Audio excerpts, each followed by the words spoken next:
বিপ্লব যে বেহাত হবে আমি 6 তারিখ থেকে বলা শুরু করছিলাম। আপনি আমার সেই সময়ের ভিডিওগুলোর থাম্বনেলগুলো দেখেই বুঝবেন।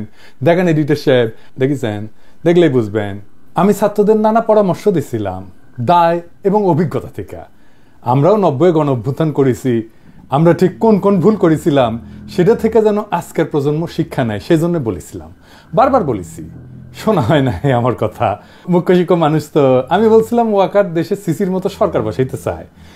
আমার উপরে অনেকে ঝাঁপায় পড়ছিল, ওয়াকার নাকি বিপ্লবের সৈনিক, পারলে ওরা নতুন জাতির পিতা বানায় দেয়। আমি বলছিলাম চুপ অধীনে শপথ না নিয়া নতুন রিপাবলিক প্রক্লেম করিয়া শহীদ মিনারে কোনো শহীদের মা অথবা পিতার কাছ থেকে শপথ নিয়ে নতুন সরকার কাজ শুরু করবে। বলছিলাম না? বলছিলাম বিপ্লবের সাথে সম্পর্কিতদের দিয়ে সরকার গঠন করতে। বলছিলাম পুলিশ পালায় গেছে, ওদের আর ফিরায় আনার দরকার নাই। 18 থেকে 28 বছরের ছাত্রদের দিয়া এলাকায় এলাকায় আইন শৃঙ্খলা রক্ষাকারী বাহিনী বানানো হোক, সেইখান থেকে মিলিশিয়া বানানো হোক, পুলিশ বানানো হোক। আমি বলছিলাম ছাত্র সংসদ নির্বাচন দেওয়া হোক সকল কলেজ বিশ্ববিদ্যালয়ে, তারপর 6 মাসের মধ্যে স্থানীয় সরকার নির্বাচন দিয়ে দেওয়া হোক। আমি বলছি ছাত্রদের এই জয় জয়কার থাকবে না, বলি নাই? আমি বলছিলাম এত নারী অংশ নিল বিরচিতভাবে, তাদের নিয়ে জাতীয় কনভেনশন করো, একটা নারী ঘোষণা তৈরি করো। হয়েছে? হয় নাই। বিজয় অর্জিত হয়েছে, তারে কনসলিডেট করো। আমি বকা উল্লাহ বকেই গেছি, আর ছাত্ররা শোনা উল্লাহ শুনেই গেছে। একটা সেন্টারে আহতদের চিকিৎসা, শহীদদের অনুদান, কোনো কিছুই চলতেছে না। দেখেন, প্রফেসর ইউনুস নিজে স্বীকার করছে টাকা আছে, তাও দেওয়া হচ্ছে না অজানা কারণে। আপনারাই শোনেন প্রফেসর ইউনুসের কাছে এই যে কি কয়। গণতন্ত্রের আন্দোলন এবং অভ্যুত্থানে প্রাণ দিয়েছেন তাদের প্রত্যেকটা পরিবারকে 30 লক্ষ করে টাকা দিবেন। আপনি নিশ্চয়ই অ্যাওয়ার যে সেই প্রতিশ্রুতি পালিত হয় নাই এখনো। এটা কেন? তাদেরটা প্রায়োরিটিতে আসলো না কেন? তাদের প্রায়োরিটিতে ছিল বলেই তো কথা ঘোষণা হলো, প্রায়োরিটিতে ছিল, কিন্তু বাস্তবায়ন করা যায়নি।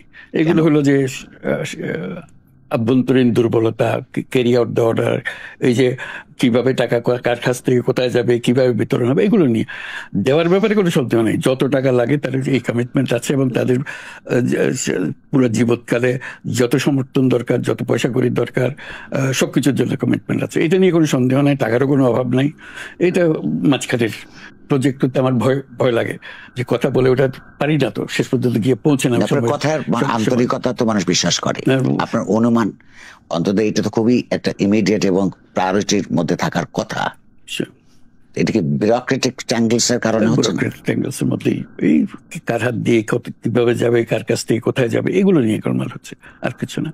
তাতে বিউরোক্রেসির কিছু হচ্ছে না, কিন্তু সরকার, আপনার সরকারের বদনাম হচ্ছে। এটা আমাদের সবার সম্মিলিত বদনাম। আমি ব্যুরোক্রেসিকেও দোষ দেবো না, তাদেরও নিয়ম কানুন আছে। আমরা হয়তো সেই নিয়ম কানুন বুঝি না বলে কানেকশনটা ঠিক মতো করতে পারিনি। উপদেষ্টারা ফাংশন করতেছে না।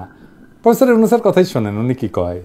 আপনার এজেন্সিস গুলো এই খবর কি দেয় যে আপনার সরকারের যারা সদস্য তাদেরকে অন্তত দুটো ক্যাটাগরিতে জেনারেলি ভাগ করা যায়।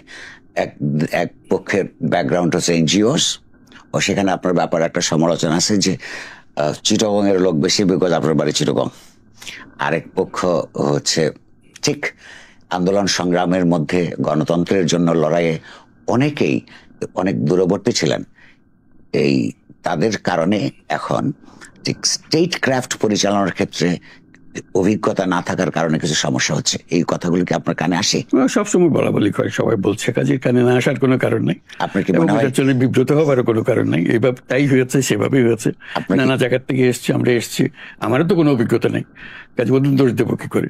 আমাকে যে দায়িত্ব দিয়ে, দেশ চালানোর দায়িত্ব দিয়ে আছে, তো বিন্দুমাত্র অভিজ্ঞতা নেই। আমি তো কারো কোনোদিন এই ধরনের কাজে ছিলাম না। আমি যদি পারি ওরাও পারবে, এটাই আমার ভরসা ছিল। আপনার তাদের পারফরমেন্স নিয়ে আপনার কেমন? আমার নিজের পারফরমেন্স নিয়ে আমার সন্দেহ, ওদের পারফরমেন্স নিয়ে কি জিজ্ঞেস করবো? কিন্তু আপনারটা তো অন্যরা বলবে। আমিই বলবো, আমি দেখছি তো। আপনি কি আপনার পারফরমেন্স নিয়ে সন্তুষ্ট? না, বলছি আমার তো সেই কোয়ালিটি নাই যে করার জন্য যেটুকু দরকার ওটুকু নাই। যতটুকু সাধ্য মতো করি, যদি লেগে যেত ভালো, না হলে আমাদের কপাল খারাপ। সিদ্ধান্ত নিতে পারতেছে না। এখন প্রফেসর ইউনূস স্বীকার করতেছেন ওনার অভিজ্ঞতা নাই। উনি কেন এমন কথা বলেন আমার বুঝে আসে না। আগামীর বাংলাদেশে যিনি প্রাইম মিনিস্টার হবেন তিনি তো আগে প্রাইম মিনিস্টার ছিলেন না, তাই না? সবকিছুরই তো ফার্স্ট এক্সপিরিয়েন্স আছে, যদিও first experience is not always the best experience. কিন্তু আপনাদের কারোই যদি এক্সপিরিয়েন্স না থাকে তাহলে ডায়াপার পরা উপদেষ্টাদের নিছিলেন কেন? ছাত্রদের নেন নাই কেন আরো বেশি কইরা? তরুণদের নেন নাই কেন বেশি কইরা? আপনি বুড়া অদক্ষদের উপদেষ্টা বানাইবেন, আবার বলবেন আমরা কেউ পারি না, কাজটা আগে করি নাই। এটা কোনো কথা হইলো স্যার? এটা যুক্তি দিলেই হইলো। আপনি গাছেরও খাইবেন আবার তলারও কুড়াবেন, এটা তো হবে না স্যার। বুড়াদের নিবেন নিজের পছন্দের, তাইলে ডেলিভার করতে হবে রেজাল্ট। একজন রিটায়ারমেন্টে পার করছে 20 বছর আগে, বিপ্লবের সাথে কোনো সংস্রব নাই, তাদের উপদেষ্টা বানাইবেন। আবার চ্যাংরা নিলে ফারুকের মতো একজনকে নিবেন আর বলবেন আমরা তো কেউ জানি না কেমনে রাষ্ট্রটা চালাই। তাইলে তো হবে না স্যার। রাষ্ট্র চালানো তো রকেট সায়েন্স না যে এটা জানা লাগবে। দেখেন মেডিকেল কলেজে ভর্তি পরীক্ষার ফল বাড়াইছে, 40-41 নম্বর পেয়ে মুক্তিযোদ্ধার নাতি কোটে চান্স পাইছে, আর 70 নম্বর পেয়ে চান্স পায় নাই। কি বাংলা করতেছে স্বাস্থ্য মন্ত্রণালয়। এই কোটা কেমনে থাকে? যদি এই কোটায় ভর্তি হয় স্বাস্থ্য মন্ত্রণালয় আগুন লাগাই দেবো কইলাম। এই রেজাল্ট ক্যান্সেল, ফলাফল ক্যান্সেল, ফলাফল বাদ। আমি বলে না হলে জিটি থেকে রেজাল্ট বাইরেছে উঠি গরু ফেলায় জব দিমু, জিয়াফত করবো কয়ে দিলাম। আবার দেখেন যে রামপুরায় রিক্সাওয়ালা ইসমাইল নিহত হয়েছিল, এটা ছবিটা ভাইরাল হয়েছিল না? দরজা, হাসপাতালের দরজায় পড়ে আছে, দরজা নাকি খুলে নাই। তো ওইখানের এক ডাক্তার সাদি ফেসবুকে কমন লিখেছিল এই যেটা, যে কথাটা ঠিক না, আমি গেছিলাম দেখছি তখন মারা গেছে, ব্যাস আর যায় কথা। আমাদের বীর পুলিশ ঝাঁপে পড়েছে, সাদি সহ 5 জনকে অ্যারেস্ট করেছে। মামলাটা এমন ধারায় দিছে যেন জামিন না হয়। দেখেছেন, খুন করবি পুলিশ, বাঁচাইতে যাওয়া ডাক্তারকে মামলা দেবে হত্যা চেষ্টার, খুনের দায় ডাক্তারের উপরে চাপাই দেবে, ডাক্তারের অ্যারেস্ট করবে, মামলার বাদী হবে পুলিশ, এই মামলা বাদী করলে পুলিশ, আর ডাক্তারের জামিন বন্ধ হবে। সাদি সহ সবাইরে শোষণ মানে মুক্তি আর ক্ষতিপূরণ যদি না দেওয়া হয় না, যারা যারা এই মামলা গ্রেপ্তারের জন্য কাজ করেছে সবাই লেগে বের করবো, কইরা পাশার চামড়া লাল কইরা দেবো একজন একজন কইরা ধরে। এবার আসেন, এটা আমাদের প্রিয় বিএনপি নিয়ে কথা কই। বিএনপি ঐক্য ঐক্য কইরা সিলেতেছে। ভাই আপনার আর আমার ঐক্যটা কি দিয়ে হবে, কি নিয়ে হবে? সেটা তো ইস্যুর উপরে ঐক্য, ঐক্য তো ইস্যুর উপরে হয়। আপনার আর আপনার বইয়ের যে নিকা হয় সে কবুল বলে স্বীকার করে, আপনাদের চুক্তি করেন, তাই না? জনগণের সাথে বিএনপির চুক্তি কি? আপনার সাথে তো ঐক্যের কোনো জায়গা নাই, আসলেই কোনো জায়গা নাই। আপনি 72 সংবিধান চান, জনগণের সংবিধানের মতে মতে মতে আপনারা আওয়ামী লীগের নিষিদ্ধ চান না, আপনারা আওয়ামী লীগের ভোটে আনতে চান, আপনারা ইসকনকে নিষিদ্ধ চান না, আপনারা রাষ্ট্রের সংস্কার চান না। আপনার সাথে কিসের ঐক্য? কিসের করবে আপনার সাথে? আপনারা জুলাই বিপ্লবের ঘোষণাপত্র করতে চান না। অভিযোগ মাহফুজ নাকি হোয়াটসঅ্যাপে মেসেজ পাঠিয়েছে, তাই যাবেন না, বেয়াদবি হয়ে গেছে, তাই না? আমি মানলাম মাহফুজের বয়স কমর বেয়াদবি হয়েছে, ও তো ছোট, তা আপনার তো মুরব্বী, তো শিখান। আপনারা যে ড্যাং ড্যাং করতে করতে 5ই আগস্টে গেছিলেন বাসে কইরা ক্যান্টনমেন্টে, কেমনে গেছিল, কেমনে ডাকিছিল? হ্যাঁ, ফরমান পাঠিয়েছিল ওটি আপনার, বলেন সেটাই না পোলাপান ফলো করবিনি। ওয়াকার জানে কারে কারে কেমনে প্যাকেট করা লাগবে, সেজন্য ডাকিছিল আপনাদের। বাংলাদেশের অপদার্থ রাজনৈতিক দলগুলো ঈদের পরে দুব্বার আন্দোলন কখনো গইরা না উঠলেও ঈদের আনন্দ পেয়েছে যখন ওয়াকার ডাকিছে, ধন্য হয়ে গেছে। এই দলগুলো 16 বছর ধরে জনগণকে ফ্যাসিবাদের খাওয়াইছে না? দেশের মানুষকে রক্ষা করতে পারে নাই। আবার আসিছে দেশের সংকট মোচনের কথা কইতে, নির্বাচন হলে নাকি সংকট কাটবে, কারণ ওনাদের নতুন আব্বু ইন্ডিয়ান সেনা প্রধান কইছে নির্বাচনের পরে সম্পর্ক স্বাভাবিক হবে, ওই আনন্দে আছে এখন।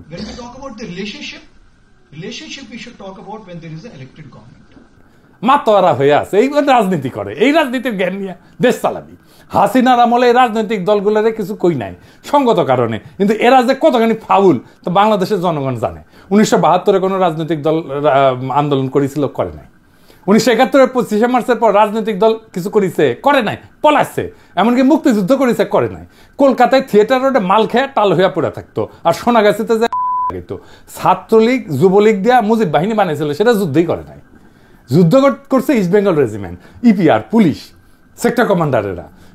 1990 করেছে তারা আন্দোলন। আমরা ছাত্ররা ধৈর্য বেন্দায় নিছি, তাদের 3 জোটের রূপরেখা আটকায় রেখে সাইন করেছিলাম, জানেন? এটা আটকায় রেখেছিলাম ঘরের মধ্যে তালা চাবি দিয়া। আপনি ছাত্রদের আন্দোলনে দেখেছেন, আন্দোলনের ওনারশিপ নিতে চায় নাই, অস্বীকার করেছে। বাইতুল মোকাররমে একটা গায়েবানা জানাজা পড়তে গেছিল, পুলিশের দাবরানি খেয়ে ভাগছে। আর এখন হারকুলিয়াস হয়ে গেছে রাজনৈতিক দলগুলা, নির্বাচন করে মাথা খারাপ করে ফেলছে। জনগণ চাইছে নির্বাচন, চাই নাই তো। জনগণ চাইতেছে দেশটাকে প্রফেসর ইউনূসের সরকার একটা জায়গায় নিয়ে আসুক। আপনারা তো ঠিক আগের মতো চালাইবেন, কিছু বদলাবেন না, পাবলিক জানে বুঝে এটা। আপনারা তো মাথা কাটা 31 দফাটাও লিখতে পারেন না ভালো করিয়া, ধরি নাই এখনো। এটা জেস্টার অফ গুডউইল, ধরলে কলে আপনাদের কাপড় চোপড় খুলে দেবো একবারে। ভুলভাল লিখে রাখছেন, অস্পষ্ট কথাবার্তায় ভরা। আপনাদের হাতে কি ম্যাজিক আছে যে নির্বাচন হলে সংকট কাটবে? India magic? আমরা এইসব বুঝি, পাবলিক বুঝে। প্রফেসর ইউনূস পূর্ণ সংস্কার করে যেদিন নির্বাচন দিবে সেদিন নির্বাচন হবে, এটা দেশবাসী ওনার উপরে ছাইরা দিতে চায়। এই সিদ্ধান্ত ওনারে নিতে দেন, চাপাচাপি করবেন না। এটা আপনাদের জন্য ভালো, কারণ আপনারা যদি চাপাচাপি করেন তাহলে উনি নির্বাচন দিয়ে চলে যাবেন, আর কইবেন রাজনৈতিক দলগুলোর কারণে সংস্কার করতে পারলাম না, কয়ে দেবেন, লিখে যাবে উনি, কিন্তু বইটাই লিখে যাবে, উনার ব্যর্থতার দায় পুরাই আপনাদের উপরে চাপাই দেবে। আমরা তো বসে থাকবো না, তাই না? আপনারা ভাবতেছেন নির্বাচনী হাওয়া আসলে সব ঠিক হয়ে যাবে, আপনাদের পক্ষে যাবে, তাই না? নির্বাচনী হাওয়া আসায় না। এই নির্বাচন কেমনে হবে, কেমনে কে কোথায় দিয়ে ন্যারেটিভ তৈরি করবে, কে কোন দিক দিয়ে চাপা বাইট দিবে, আপনাদের বিন্দুমাত্র ধারণা নাই। আপনি দেখবেন আপনাদের পুরানো হিসাব মিনিকা সব জয় বাংলা হয়ে গেছে, বুঝছাও। আর প্রফেসর ইউনূসের অভিভাবকত্ব আমাদের দরকার আছে। উনার মতো একজন ইন্টারন্যাশনালি রেসপেক্টেড কম্পিটেন্ট লোককে ইন্ডিয়ার দালালে আর্মি জেনারেলরা ঘোল খাওয়াইতেছে দিন রাত, আর আপনারা তো এখন ইন্ডিয়া আর্মির কোলে বসে আছেন। দেশ আবার সেই ইন্ডিয়ান রাজত্ব চলবে, হুদাই বাচ্চাগুলো রক্ত দিল, জীবন দিল, সেই ঘুরে ইন্ডিয়ার রাজত্ব দেখা লাগবে আমাদের, আর আওয়ামী রাজনীতি দেখা লাগবে। এই যে দেখেছেন না নবনীতা চৌধুরীর বয়ান, সাবায় সাবায় মিশা কথাগুলো কইতেছে, দেখেছেন? পুলিশ হত্যার বিচার চাইতেছে, ওই কইছিল 900 ভোট নাকি হয় নাই, সেই বয়ান দিছিল ডয়েচে ভেলেতে। আমি এটা ভিডিও করছিলাম, ভিডিওটা দেখান তো এডিটর সাহেব, আমি কি কইছিলাম সেটাও দেখান তো। দেখেন 2018 সালে নির্বাচনের সময় কেমন সাংবাদিকতা করছে সাংবাদিকরা। খালেদ মহিউদ্দিন এটা প্রশ্ন করছিল আর কি, তো এই প্রশ্নের উত্তরে কি বলতেছে শোনেন আগে। হ্যাঁ, রাতে যে ভোটটা পড়েছিল কোন সাংবাদিকের কাছে তার কোনো প্রমাণ নাই। এবং আমি এখনো অবাক হই খালেদ ভাই, যে এই 17 কোটির দেশে এখন পর্যন্ত কোনো ভিডিও লিক হলো না, কোনো অডিও লিক হলো না, কোনো কিছু লিক হলো না। জাজমেন্ট করা তো সাংবাদিকের কাজ না। তুমি যে সাংবাদিকতা করো এটা তো তোমার স্টেটমেন্টই আছে। তুমি কইতেছো রাতের ভোটের বিবৃতি আসছে। ভোট শুরুর আগে নিউজ হয় বিবিসিতে, ভোট শুরু হওয়ার আগে ব্যালট বাক্স ভরা, এইটা ভোট আনুষ্ঠানিকভাবে শুরু হওয়ার আগেই ছাপা হয় পত্রিকায়, ভিডিও আসে, এই যে দেখো। আর তুমি কাও ভিডিও নাই। মানুষ যে এত জাউরা হয় এটা কিন্তু আমি জিন্দেগিতে দেখি নাই।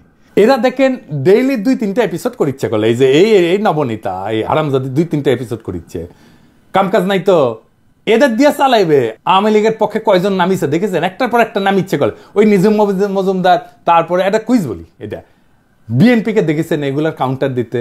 দেখেন নাই। এইগুলা হইতেছে আওয়ামী লীগের সাথে বিএনপির নেগোসিয়েশনের পার্ট, কারণ বিএনপি চায় আওয়ামী লীগ আসুক। বিএনপির অ্যান্টি আওয়ামী লীগ কোনো ন্যারেটিভ আছে? নাই। কোনো বয়ান আছে? গত 10 দিনের বক্তৃতা দেখেন আওয়ামী লীগের বিরুদ্ধে কিছু বলছে কিনা মির্জা ফখরুল? কেন নাই ওদের জিগান? কেন এই নবনীতাদের অনলাইনে দৌড়ানি দেয় নাই ওদের? ওরা জিগান তো। কেন ইন্ডিয়ার যে ডিসইনফরমেশন ক্যাম্পেইন তার বিরুদ্ধে কিছু করেন নাই? জিগাই তো। এটাও তাদের গ্র্যান্ড প্ল্যান। আজহারের বিরুদ্ধে বলে, ইউটিউবারদের বিরুদ্ধে বলে, ইন্ডিয়ার বিরুদ্ধে, আওয়ামী লীগের বিরুদ্ধে কেন কবি নীরব? জনগণ জানতে চায়। এবার আসেন ছাত্রদের প্রসঙ্গ। ভাবেন না আমি কাউরে ছাড় দিই না। বিপ্লবের বেশিরভাগ ক্রেডিট ছাত্রদের। হাসিনার ভাবছে বিপ্লব আর বাদ যাবে কেন, তারা মেরে দিই, মারছে। কিন্তু বিপ্লবের যে সেও একটা পার্ট, সেটা আর তার মনে ছিল না। এই উপদেষ্টাদের সিলেক্ট করছে কে? ছাত্ররা তো। তারপরে তারা কোনো কথা শুনে নাই, নিজেরা নিজেদের ক্যাপাসিটিকে ওভার এস্টিমেট করেছে, আর অভিজ্ঞতার অভাবে প্রত্যেক জায়গায় মারা খেয়েছে। সুপ্পুকে সরাইতে গেছে, সুপ্পু আর বিএনপি অ্যালাইন হয়ে গেছে সুপ্পুকে সরাইতে যায়, বুঝছাও। প্রোক্লামেশন অফ জুলাই করতে গেছে, বিএনপি ওয়াকারের সাথে প্রফেসর ইউনূস অ্যালাইন হয়ে গেছে, ওরা আলাদা হয়ে গেছে। 15 জানুয়ারির মধ্যে দিবে হুঙ্কার ছাড়িছিল না? দিছে? দেয় নাই, দিবেও না, পারবেও না। তাহলে নাও অর নেভার বইলা আওয়াজ তোলার কি দরকার ছিল? কার সাথে আলাপ করে 31শে ডিসেম্বরে ঘোষণা দিছিলেন আপনারা? কার সাথে আলাপ করছেন? করেন নাই। নিজেরা ডিসিশন নিয়েছেন, সেগুলো ডিজাস্টার হয়েছে। আবার নাকি 5ই আগস্ট নির্মাণ করবেন, এতই সোজা, ছেলের হাতের মোয়া চাইলে পাওয়া যায়। হাসিনার শাসনে অতিষ্ঠ মানুষ সর্বশক্তি নিয়ে ঝাঁপায় পড়েছিল। হাসিনা গেছে, মানুষের সেই শক্তিকে কনসলিডেট করতে হইতো, তাহলে একটা বিরাট অংশের মানুষের মাঠের প্রেজেন্স থাকতো। তারা ফিরে গেছে, তারা আর আপনাদের ডাকে আসবে না, নতুন কারো ডাকে আসবে। জনগণ যেমন বিএনপির ডাকে নামে নাই, আপনাদের ডাকে নামছিল, তেমন এরপরে আপনাদের ডাকে নামবে না, অন্য নতুন কারো ডাকে নামবে। কারণ আপনারা পারেন নাই বিপ্লবকে বিজয়ী করতে। আমারে অনেকে বলে যে আমি নাকি সুযোগ সন্ধানী। আমি কিন্তু এই উপাধিকে অ্যাপ্রিসিয়েট করি, গ্রহণ করি। আমি আসলেই সুযোগ সন্ধানী। বিজনেসে অপরচুনিটি সার্চ করতে হয়, আমি ওই ট্রেনিং পাওয়া লোক, ওই ফাঁক দিয়ে হান্দায় দিতে হয় পণ্য। তা আপনার স্ট্র্যাটেজি নিয়ে বিপ্লবীরাও অপরচুনিস্ট বা সুযোগ সন্ধানী। বিপ্লব একটা অপরচুন মোমেন্ট, ওইটা হাজির হয়েছিল 5ই আগস্ট। ছাত্ররা ভাগ্যবান, তাদের মধ্যে দিয়ে বিপ্লব সফল হয়েছিল, তাদের মধ্যে দিয়ে বিপ্লব হাজির হয়েছিল। কিন্তু এইটা ছাত্রদের নির্মাণ না, এই পরিবর্তন ভিতর থেকে পাইকা ওঠা পরিবর্তন। বিপ্লব কিন্তু ফোড়ার মতো, আবার মনে কিছু কইরেন না, ফোড়ার এক্সাম্পল দিছি জন্য, বিপ্লব ফোড়ার মতো ভিতর থেকে পাইকা ওঠে। উপর থেকে সামান্য কিছুতে খোঁচা দিলে ফোড়া যেমন ফাইটা যায়, বিপ্লব তেমন। বিপ্লব কর্মসূচি দিয়ে আসে নাই, ইংরেজিতে ফ্যান্টাস্টিক নাম, রিমেম্বারিং হিরোজ, এগুলো দেখে পাবলিক মাঠে নামে নাই, মারা যায় নাই। যারা মারা গেছে তাদের বেশিরভাগ অক্ষর জ্ঞান নাই, ইংরেজি জানা তো দূরের কথা। রিমেম্বারিং হিরোজের বদলে কর্মসূচির নাম দেওয়া যদি হয়তো হাসিনার কাটালমারি, তাও সফল হইতো। ওই বাক্যে বিপ্লব হয় নাই, বিপ্লব হয়েছে বছরের পর বছর হাসিনার শাসনের বিরুদ্ধে ঘৃণা উৎপাদনে, হাসিনার ন্যারেটিভ ভাঙায়। অনেকে কাজ করছে, আমি তো করছি, আমি এটা বলতে চাই না।